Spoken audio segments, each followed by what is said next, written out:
Halo teman-teman, sekarang saya berada di Kampung Wisata Keramik Joyo. Kampung ini dulu berdiri pada tahun 1953. Awalnya, kampung ini diproduksi oleh perajin lokal.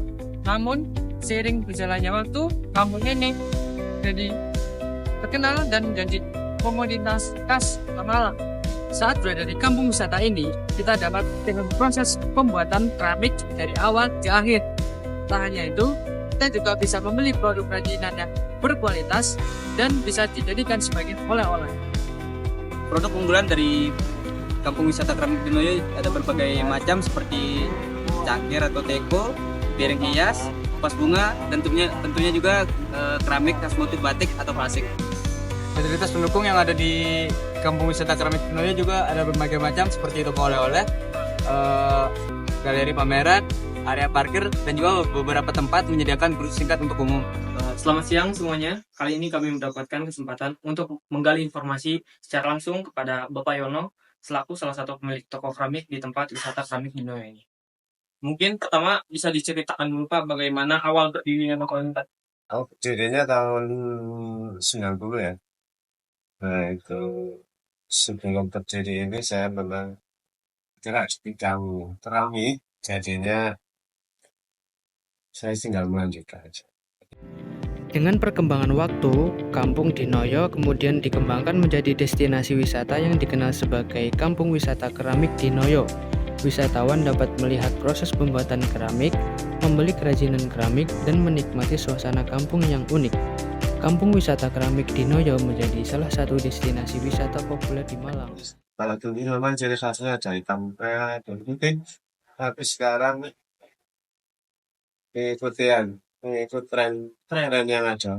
Jadi dulu tahun awal berdiri sama sekarang sudah berbeda sekali produksinya.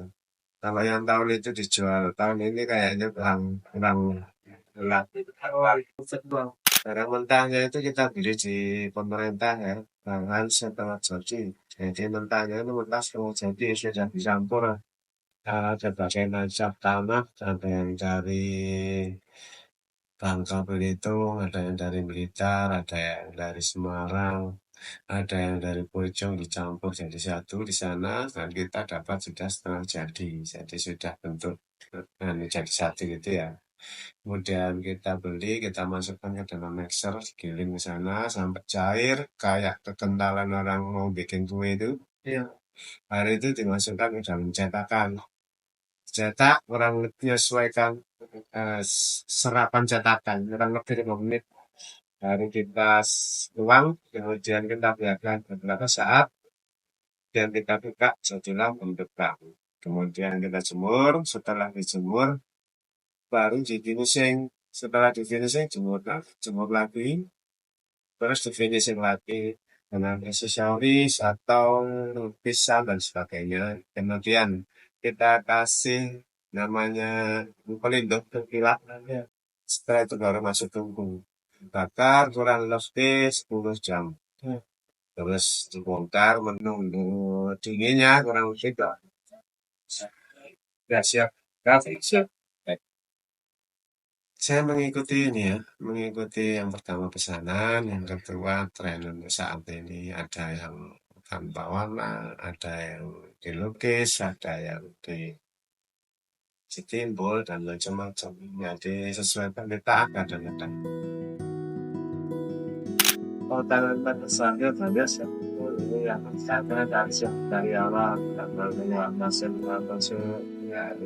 Kalau namanya kerajinan ini kalau yang lama keluar, yang masih baru itu akan mengajari yang lama, jadi anak-anak yang baru.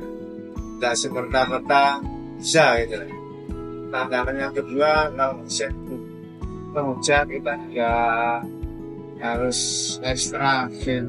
Kalau ada saat ekstranya harus kita pakai pemanas atau mungkin ada arang dan memanaskan sebagai memenuhi kebutuhan pelanggan. Kemudian yang lain-lain itu tantangan terbesarnya juga dari pemerintah sendiri. Itu contohnya ya, kalau dulu sebelum kita bakar sama LPG ini, bakarnya dulu pakai tanah liat, minyak tanah. Begitu ada perubahan kebijakan dari pemerintah harus pakai LPG, maka disitulah ada perubahan dan banyak kawan-kawan yang tidak sakit. Perawatan untuk LPG itu mahal, banyak yang rentan di situ kemarin. Kalau saya yang pertama ya, terus terang ini mencari nafkah ya, juga untuk membantu paling enggak itu masyarakat sekitar sini yang kurang mempunyai kesempatan untuk bisa menuju ke negeri ataupun untuk mendapatkan pekerjaan yang layak. Kita berusaha untuk membantu menampung mereka.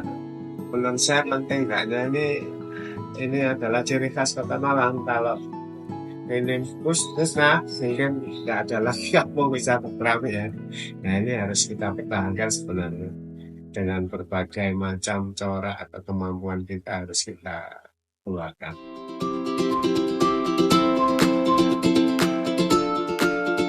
Enggak semuanya ya, sebagian. Jadi sebagian itu memang kita itu kemarin itu arahnya anak-anak kita supaya tapi tidak semudah itu. Ada contohnya anak saya sudah saya setting untuk melanjutkan saya mulai kuliahnya sampai ternyata begitu lulus dia dapat pekerjaan dia meneruskan. Kemudian ada lagi anak Karang Taruna kita sama teman-teman itu supaya mencintai keramik kemarin sudah dilibatkan dalam pameran dan sebagainya. Begitu dia dapat kerjaan yang lebih layak mungkin dia juga ada ya sebagian yang masih ikut ada. Tapi mayoritas banyak yang keluar.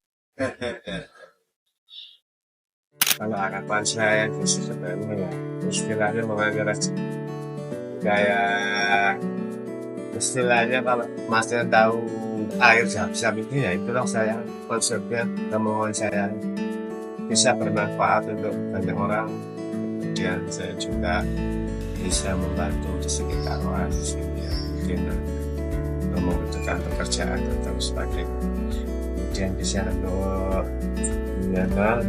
membantu pelangganan dan keramik terutama.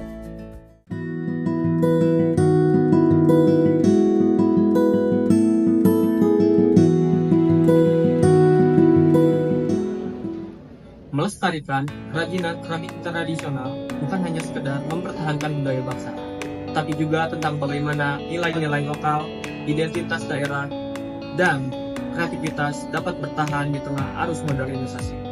Perlu adanya inovasi tanpa menghilangkan jati diri, serta dukungan dari para generasi muda supaya kerajinan ini dapat terus tumbuh dan hidup sebagai bagian dari kekayaan budaya. Sekian dari kami, terima kasih dan sampai jumpa.